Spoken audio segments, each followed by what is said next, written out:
Hello class, welcome back बच्चों। तो प्यारे बच्चों, स्टार्ट करते हैं नया लेक्चर। बेटा, आज कंट्रोलिंग की केस स्टडी शुरू करके खत्म करनी है। कल से स्टार्ट करेंगे पास्ट ईयर क्वेश्चन। और बेटा कोशिश ये करेंगे कि एक दिन में ही खत्म हो सके पास्ट ईयर क्वेश्चन भी। तुरंत बाद बेटा कंज्यूमर प्रोटेक्शन चैप्टर करना है। मैंने टारगेट ऐसा सेट किया था कि 25 तारीख तक कंज्यूमर प्रोटेक्शन खत्म हो जाए। ठीक है जी। 25 तारीख के बाद जो भी संडे आएगा उसमें मैं चैप्टर नंबर 1 करा दूंगा। 25 के बाद वाला संडे उसमें चैप्टर 1 करा दूंगा। ठीक है जी। बाकी टाइम मुझे फाइनेंशियल मार्केट और फाइनेंशियल मैनेजमेंट को देना है। करते हैं जी फर्स्ट केस स्टडी स्टार्ट आज की। आप पढ़ेंगे, आंसर आप पढ़ेंगे, समझ में आ चुका होगा, कुछ है ही नहीं क्वेश्चन।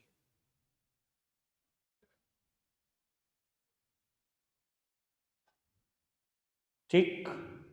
अच्छा, एक बार ना ये भी देख लेना कि कितनी केस स्टडी आपने कंट्रोलिंग प्रोसेस में से करी, उसको आप उसके हिसाब से आपको खुद आइडिया होना चाहिए कि पेपर में क्या आने वाला है। ठीक है जी। तो वो नेक्स्ट केस स्टडी पढ़ते हैं। Name the function of management discussed above, also identify and explain the steps of function of management discussed above. अच्छा जी, पढ़ते हैं। Textile manufacturer super textiles reported 43% fall in profit in the fourth quarter ended 31st of March 17, which is beyond the acceptable limit of 25% decided by the company. बेटा, बर्दाश्त करने की ताकत से बाहर है। कंपनी ने अपनी बर्दाश्त करने की ताकत फिक्स की होगी। 25% तक भी अगर लॉस आया या प्रॉफिट गिरा तो हम बर्दाश्त कर लेंगे, लेकिन ये तो बहुत ज्यादा गिर गया।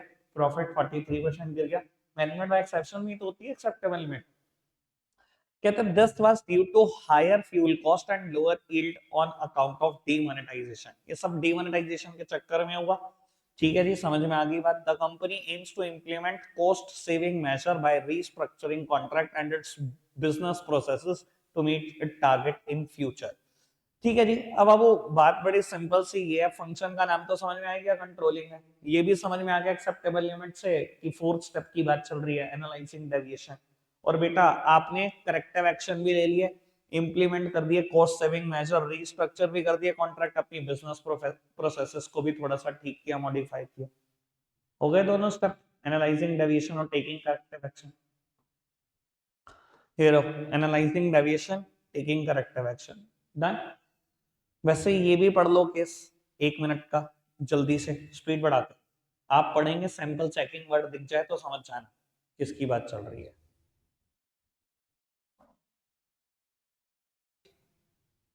If anything goes wrong with the performance of key activity, the entire organization suffer. Therefore, the organization should focus on them. Explain the statement. Critical point of control. If anything goes wrong at this point, the entire organization will suffer. As it is line लिखी हुई है notes में। ठीक है ना जी। इन point के साथ कुछ भी गड़बड़ हुई तो पूरी ऑर्गेनाइजेशन को रोना रोना पड़ेगा भैया। ठीक है, आगे बढ़ जाओ।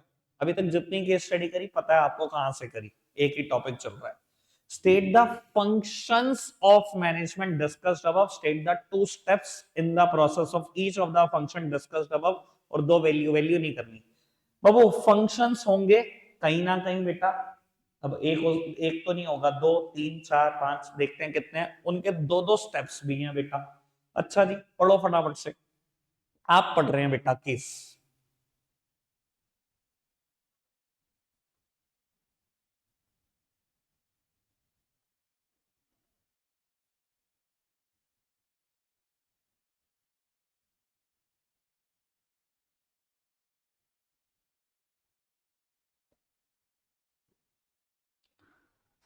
डन।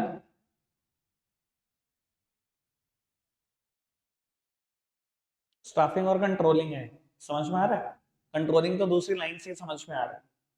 वैसे मैं आपको एक बात बताता हूँ, कंट्रोलिंग के तो ज्यादा दिख रहे हैं मेरे को, मेरे हिसाब से स्टेप। कहता है it was found that the target of producing 300 bulbs a day were not met by the employees. 300 bulb बनाने का टारगेट था। कहता है दिख रहा है कि वो मीट आउट नहीं हुआ। बेटा कब पता लगता है टारगेट मीट आउट नहीं हुआ? थर्ड स्टेप में पता लगता है, जब कंपेयर करते हो एक्चुअल परफॉर्मेंस को स्टैंडर्ड के साथ, तभी तो पता लगता है कि टारगेट नहीं मीट आउट हुआ। ठीक है जी, थर्ड स्टेप दिख गया। ऑन एनालिसिस, एनालाइजिंग डेविएशन होगा जब तक ये वाली बात चल रही है। ठीक है जी।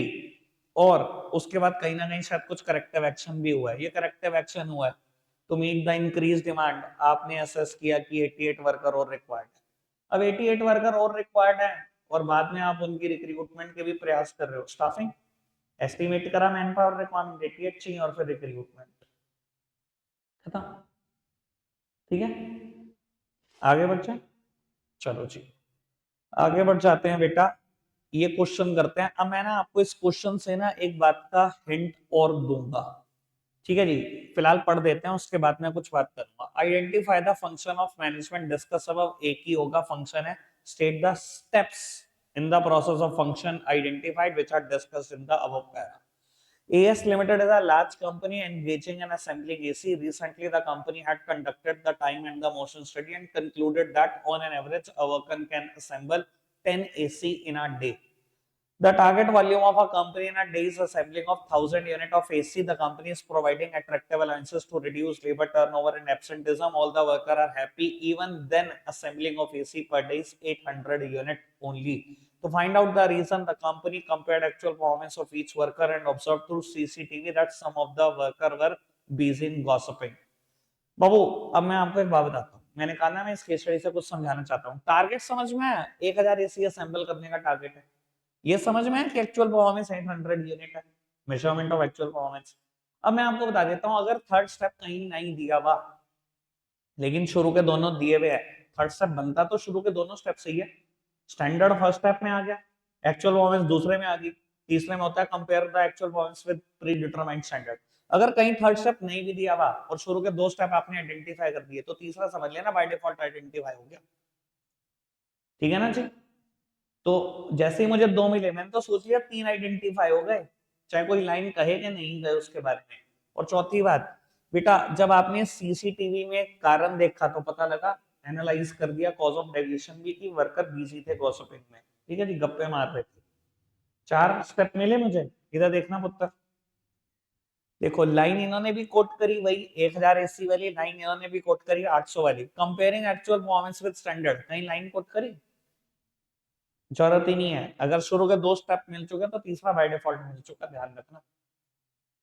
ठीक, आगे बढ़ जाए। और आगे अगली सारी केस स्टडी के लिए बात कॉपी है।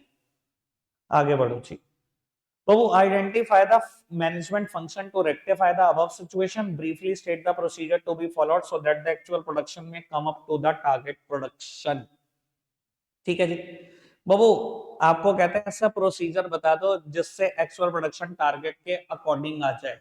कुछ और नहीं, टेकिंग करेक्टिव एक्शन है।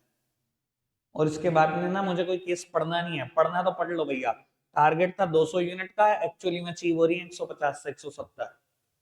अब वो चाह रहा है भैया कुछ ऐसा कर दो, कोई ऐसा प्रोसीजर घुमा दो कि सब कुछ टारगेट के अकॉर्डिंग होने लगे, मतलब करेक्टिव एक्शन लो।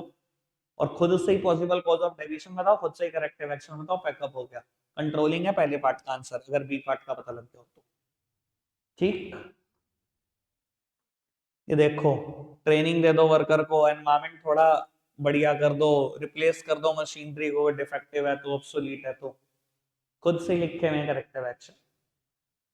आगे बढ़ जाओ, इस क्वेश्चन का आंसर आप करेंगे, फटाफट से बताओ राजीव ठीक है या संजीव? पढ़ो दोनों। चलो ठीक, आगे बढ़ जाते हैं। Name the function of management and identify the steps in the process of this function which help in finding out that the actual production of worker is less than the set target. ठीक है जी। और B part वैसे तो मुझे answer मिल गया अगर आपने ये पार्ट ढंग से सुना हो तो। To complete the process of function identified in A and to ensure the performance as per time and motion studies, explain what further steps a manager has to take. अच्छा जी, देखो ये पढ़ो, फंक्शन ऑफ मैनेजमेंट का नाम बताना है, identify the steps in the process of this function. मुझे आइडेंटिफाई करने हैं, लेकिन ये तो पढ़ो आगे क्या लिखा है, which help in finding out that actual production of a worker is less than the target। वो सारे स्टेप्स आइडेंटिफाई करके बता दो जिससे आपको पता लगा कि एक्चुअल प्रोडक्शन टारगेट के अकॉर्डिंग नहीं आया। थर्ड पॉइंट में जाके पता लगता है मुझे, यानी कि setting performance standard, measurement of actual performance और comparing actual performance with predetermined standard. इन 3 स्टेप होंगे, वो आइडेंटिफाई कर लेना। अभी करता हूं, वैसे तो 2 मिल जाए तो 3 मिल गए, यही मानता हूं। और उसने कहा कंप्लीट भी करना है इस प्रोसेस को। कौन से फर्दर स्टेप होंगे? Analysing deviation, taking corrective action. अब पढ़ना चाहिए। पहली लाइन में पता लगा जी टारगेट है जी 300 यूनिट बनाने का और एक्चुअल परफॉर्मेंस कितनी आ रही है 200 से 225 हो गया। अब मैं इसको ऐसे पता क्यों छोड़ रहा हूँ, क्योंकि कंट्रोलिंग में कोई भी केस स्टडी हो, कोई भी ज्यादातर केस स्टडी ना की फ्रेमिंग ऐसे ही होती है। ज्यादातर केस स्टडी की फ्रेमिंग मैं आपको अगर आज मैं 15 पढ़ाऊंगा तो 10 में ऐसी फ्रेमिंग है, इसलिए मुझे पता है बार बार पढ़ के कोई फायदा नहीं, एक ही जैसी बात है। ठीक है, ये देखना setting performance standard, measurement of actual performance, identify करी, लाइन कोड करी, इसके लिए लाइन कोड करने की जरूरत नहीं है, हो गया बस।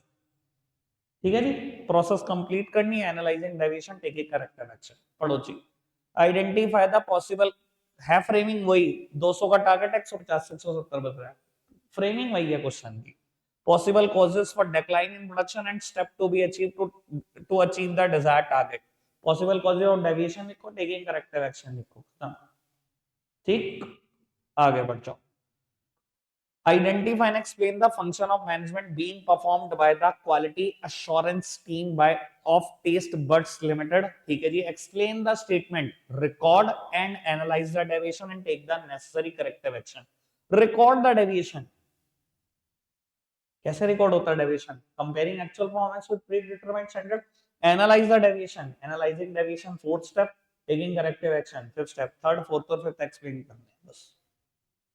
ठीक भाई, कितने क्वेश्चन कर लिए, एक क्वेश्चन आया बस इधर उधर से, राजीव और संजीव वाला, एक ही जगह से क्वेश्चन है ना सारे, तैयार रहो भाई, उसके अलावा कुछ नहीं आ रहा, आ ही नहीं रहा, आएगा भी नहीं, इससे बड़ा क्या हिंट होगा, आप इतना कुछ देख चुके हो।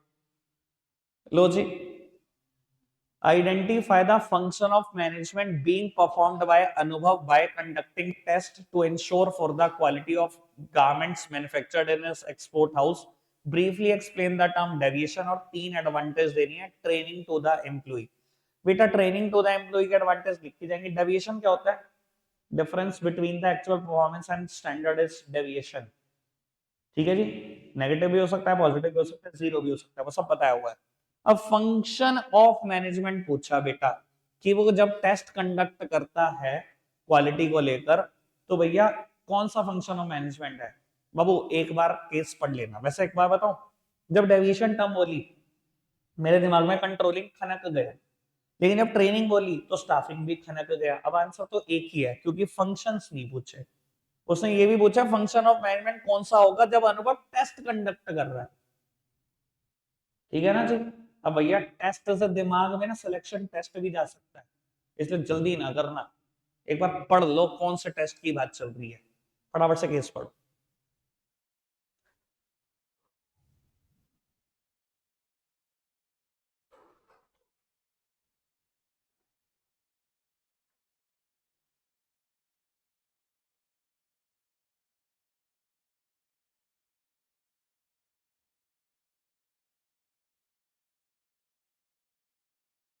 ये एक्चुअल परफॉर्मेंस मेजर कर रहा है टेस्ट कंडक्ट कर करके, है ना।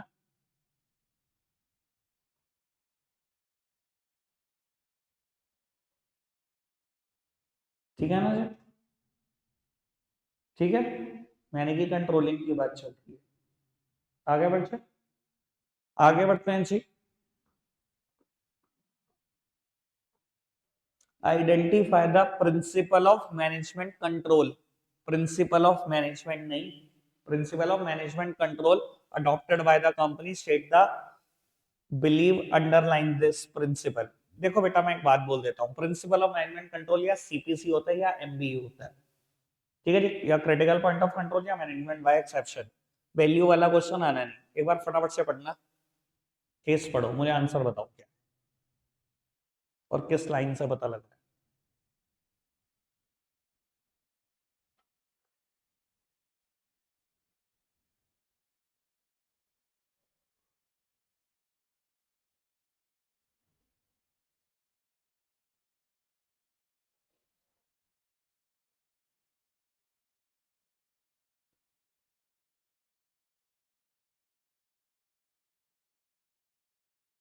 मेन लाइन लास्ट लाइन है, लास्ट लाइन पढ़ी आपने? मेन लाइन लास्ट लाइन है, for example a deviation of 20,000 or more in purchase goal will be reported to the concerned department manager. Deviation 20,000 या उससे ज्यादा का होगा परचेज कॉस्ट में, तो डिपार्टमेंटल मैनेजर के पास जाएंगे। यानी कि 20,000 तक तो नहीं जाएंगे, यानी कि वो तो बर्दाश्त करने की ताकत होगी, वो तो एक्सेप्टेबल लिमिट होगी। Any exception? ठीक, आगे बढ़े, चलो जी, next one. Identify the functions of management being performed by Shruti. Do you think Shruti is right in her thinking that controlling without planning is blind, और relationship भी बतानी है? Name the source of recruitment. दोनों answer मिल गए मुझे, यहां से मिला कंट्रोलिंग, यहां से मिला स्टाफिंग। पहले पार्ट का आंसर डन, दूसरे का डन। सोर्स ऑफ रिक्रूटमेंट ढूंढना है, लास्ट लाइन पढ़ना। Whenever the order size is too large, ये पढ़ना। डायरेक्ट रिक्रूटमेंट, खत्म क्वेश्चन। अच्छा, कितना मजा आया यार, बोर्ड में कोई केस ही ना पढ़ के और उड़ा के आ जाओ पूरी केस, पूरा का पूरा पेपर उड़ा के आ जाओ। मुझसे ज्यादा सेटिस्फेक्शन किसी को नहीं होगा। I will be the happiest कि मैंने कुछ सिखाया और वो काम आ गया। चलो जी, आगे बढ़ाते हैं जी बात। Identify the function of management being performed by विशेष। अच्छा जी, देखेंगे बेटा, planning and controlling are both backward looking as well as forward looking. मतलब मजाक करी क्या ये, तो इसका आंसर कंट्रोलिंग है, और ये तो हो ही जाएगा रिलेशन की बात। ठीक, आज का लास्ट केस, मुझे पूरी कंट्रोलिंग में से प्यारा कोई केस ही नहीं लगता। Identify the technique for measurement of performance being described in the para above coating line from the paragraph. बेटा, परफॉर्मेंस मेजर करने की दो ही टेक्निक है, सैंपल चेकिंग और पर्सनल ऑब्जर्वेशन। वो आपने बतानी है, कौन सी मिली और लाइन कोट करके बतानी है। Identify the concepts related to the analysing deviation. भाई ये देखो, मैं आपको वैसे क्लियर कर देता हूँ क्या पूछ लिया इसने। Identify the concepts, plural sense, related to analysing deviation. Analysing deviation से रिलेटेड दो ही तो कंसेप्ट होते हैं। अगर प्लूरल सेंस लगा दिया मतलब दोनों ही पूछ लिए होंगे, यानी कि सीपीसी भी होगा और एमबीई भी होगा, और वो भी लाइन कोट करके बताने हैं आपको। केस पढ़ो, मुझे इससे प्यारा कोई केस नहीं लगता। ढंग से पढ़ना है, एक एक line.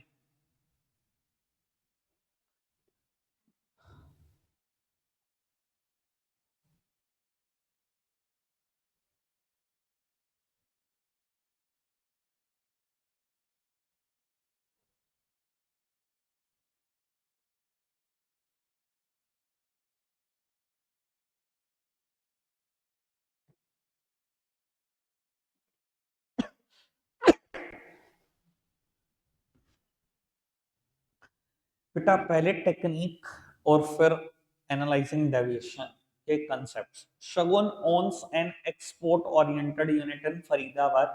She is on a typical inspection, picks up one or more pieces per garment item and get the measured at random, and all its dimension are recorded in a measurement table. ये line sample checking है।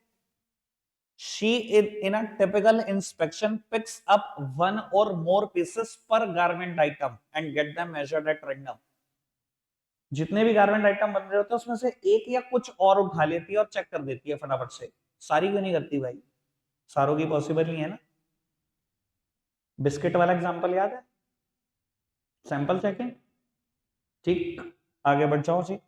वो उसके बाद आपने पढ़ा होगा, this table shows each measurement for all sizes and will indicate whether or not particular dimension are within tolerance. For example, one such dimension might include shoulder width from edge to edge wherein a small discrepancy of 1/8 inches allowed. एक बात बताता हूँ आपको, measurement table मान लो यही है, ठीक है जी। यहाँ पर सबके नाप लिखे हुए हैं कि अगर आप 32 कमर बना रहे हो, 34 कमर बना रहे हो, तो उसका ये इतना रखना, ये उतना रखना, सब लिखा हुआ है। वो जब गारमेंट को मेजर करती है, कहता है शोल्डर की width from edge to edge, यहाँ से शोल्डर शुरू करो मेजर करना यहाँ तक, ये एज टू एज नापोगे तो बस 1/8 इंच से ज्यादा डिस्क्रिपेंसी ना हो। मान लो किसी की शोल्डर की ये विड्थ है, कुछ भी समझ लो 16, ठीक है ना, तो 16 से ज्यादा भी अगर बढ़ा रखा हो तो 1/8 इंच से ज्यादा ना बढ़ा रखा हो, कम कर रखा हो तो 1/8 इंच से ज्यादा कम ना कर रखा हो, बस इतनी डिस्क्रिपेंसी मिली हुई है आपको। और अगर आगे की बात करें, whereas a deviation up to 1/4 inch is allowed from neck width from edge to edge measurement, और नेक की मेजरमेंट जो कर रखी है वो 1/4 इंच से ज्यादा का डिफरेंस है सर। ये यानी कि टॉलरेंस लिमिट नहीं बता रखी, और वैसे भी बता देता हूँ, यहीं पर उसने शुरुआत तो कर दी थी, टॉलरेंस की लिमिट बता रखी थी, बर्दाश्त करने की लिमिट, मैंने बड़ा एक्सेप्शन। लास्ट लाइन काम की है बहुत। Also for the aspect which are critical to the garment, that is fasteners like button and zippers, a fatigue test is carried out by testing each of them 50 times to ensure that there is no loss of function after use. Critical point of control, कह रहे जो critical aspect है garment के, उनमें हम बहुत बड़ी fatigue test करते हैं। ठीक है जी, बटन को बार बार खोल के बंद करके देख रहे हैं, जिपर को बार बार ऑपरेट करके देख रहे हैं, 50 बार ऐसा करेंगे कि खराब तो नहीं हो रहा। ठीक है ना, गारमेंट के लिए तो यही चीज क्रिटिकल है, क्रिटिकल पॉइंट ऑफ कंट्रोल। ठीक, रखते हैं आज के लिए इतना ही है मेरे बच्चों, बाय बाय।